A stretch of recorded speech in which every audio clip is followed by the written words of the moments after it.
첫 번째, 너는 가해자, 나는 피해자라는 생각. 가정 안에서 벌어진 외도 사건에 대해 이분법적인 책임론을 적용한다면 부부 관계는 결코 회복할 수 없게 됩니다.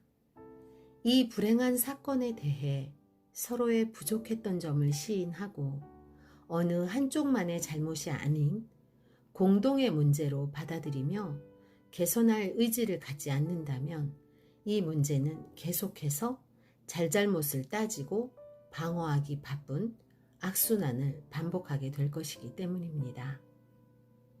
두 번째, 재발을 막기 위해 확인 사살하는 것. 유책 배우자가 같은 실수를 반복할 것을 염려한 나머지 수시로 사건을 소환하고 재판하기를 반복한다면 유책 배우자의 죄책감은 점점 무뎌져 당신의 그런 점 때문에 이런 사태가 일어났다고 도리어 책임 전가를 하며 자신을 방어하게 될 것입니다. 애써 괜찮은 척 버티는 자신을 계속해서 비참하기를 요구하고 잊고 싶은 자신의 실수를 거듭 상기시키며 채권자처럼 구는 배우자에게 미안함은커녕 증오감을 키우기 십상입니다. 이것은 연약한 자신의 존재감을 보호하고자 하는 너무나 자연스러운 인간의 자기 방어 기제가 작용하기 때문입니다. 또한 계속 지적받는 잘못은 고쳐지기보다는 강화가 된다는 점을 이해한다면 거듭되는 확인 사살이 얼마나 무모한 것인지를 알 수 있을 것입니다. 세 번째, 자기 연민에 대한 생각. 자신이 이런 아픔을 겪는 것이 너무나 억울하고 불쌍하다는 생각입니다. 결코 일어나서는 안 되는 불행한 사건이 자신에게 일어난 것이 이해할 수 없고 받아들일 수 없다는 생각에서 벗어나지 못한다면 이에 대한 책임을 당연히 유책 배우자에게 돌리게 됩니다. 마치 상대만 달콤한 꿀단지를 따먹고 자신은 먹지 못해 억울한 듯이 엄연한 범죄 사건에 대해 자신도 같은 짓으로 안갚음하고 싶다는 위험천만한 생각은 버려야만 합니다. 당신이 그런 생각을 가지고 있다면 당신 배우자의 실수에 대해 당신은 무슨 명분으로 책망할 수 있습니까? 그 금단의 열매가 달콤한 것이라고 정의하고 있다면 어떻게 당신은 그 유혹에 빠지지 않을 것이라고 장담할 수 있을까요?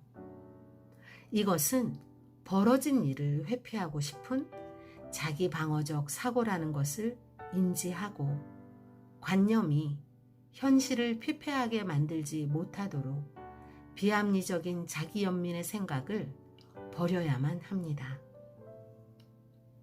네 번째, 외도로 인해 겪는 이 괴로움은 네가 해결해야 한다는 생각. 외도 극복을 위해 노력하는 시간들은 계속되는 괴로운 감정들과의 싸움의 연속입니다. 그 괴로움들을 없애기 위해 상대방이 적절한 무언가를 해주어야 한다는 생각을 버려야만 합니다.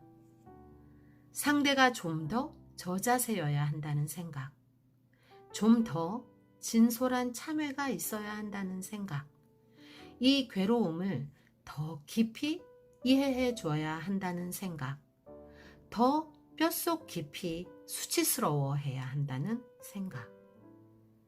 상대방의 적절한 대처가 도움이 되기는 하지만 근본적인 해결책은 아니라는 것을 알아야만 합니다. 상대가 당신에게 맞추려 하면 할수록 당신은 부족함만을 더욱 여실히 깨닫게 될 것이기 때문입니다. 상대에게 보상을 바라는 마음을 버리지 못한다면 자기 자신으로 온전히 서는 경험을 할 수 없게 됩니다. 이런 어처구니 없는 실수를 저지른 배우자에게 여전히 무언가를 기대한다는 것은 무슨 의미입니까? 여전히 당신 삶의 주도권을 미숙한 상대방에게 허락한다는 뜻입니까? 지금 여기 벌어진 일들을 통해 당신은 당신 자신으로 서는 법을 배우는 것입니다. 앞으로는 누구 때문에, 무엇 때문에 이토록 흔들리지 않기 위해 이 상황을 당신이 스스로 헤쳐나가보는 것입니다.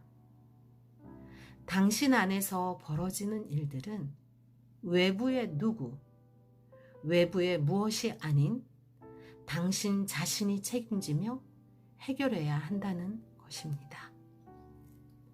특히 자신의 감정에 대한 책임은 자신이 져야만 합니다.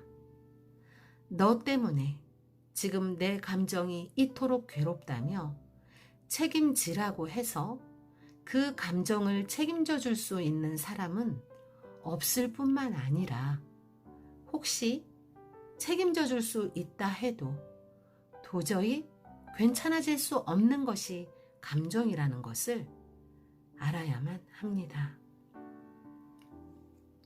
5번째, 신뢰는 회복할 수 없다는 생각.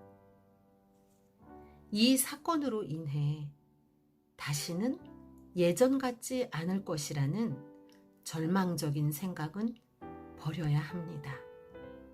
마치 지난날은 완벽했는데 이 사건으로 인해 모든 것이 망쳐졌다는 파국적인 생각은 회복을 방해하는 가장 나쁜 생각입니다.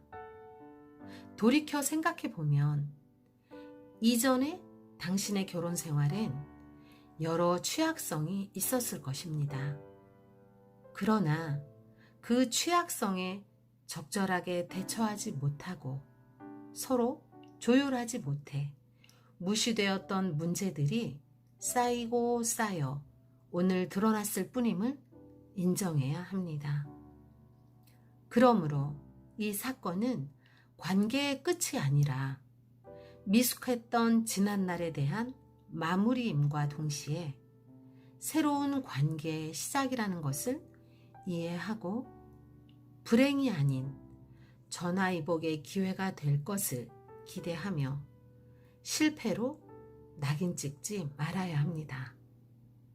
신뢰가 깨졌어가 아니라 미숙함이 깨어지고 그럼에도 불구하고 함께 이겨낸 성숙한 신뢰가 당신의 부부관계를 재정립할 것을 믿어야 합니다.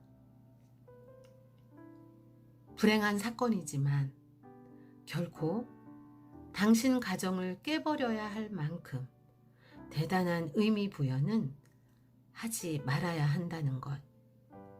그따위 조잡한 사건으로 당신 가정의 고귀함을 대체하지는 말아야 한다는 것. 당신과 실수한 당신 배우자가 한 마음으로 이 위기를 넘기며 결혼의 의미를 증명해야 할 시간이라는 것을 마음 깊이 새기시는 시간이 되시길 바랍니다. 이 세상에서 진정한 내 편이 누구인지 서로에게 증명해주는 전화위복의 기회가 되시기를 응원합니다. 이번 영상은 외도 사건을 겪으며 그럼에도 불구하고 가정을 지켜내기 위해서 분투하고 계시는 많은 분들을 위해서 용기를 잃지 마시라고, 당신의 그 노력은 충분히 가치 있는 것이라고 응원하기 위해서 준비한 영상입니다. 힘내시는 하루 되시기를 바라고, 여러분 모두 여러분 몫의 희망을, 여러분 몫의 행복을 충분히 누리시는 멋진 삶을 사시는 여러분 되시길 바랍니다. 시청해 주셔서 감사합니다. 좋아요와 구독을 눌러주시면 더 좋은 영상으로 여러분들 찾아뵙겠습니다. 감사합니다.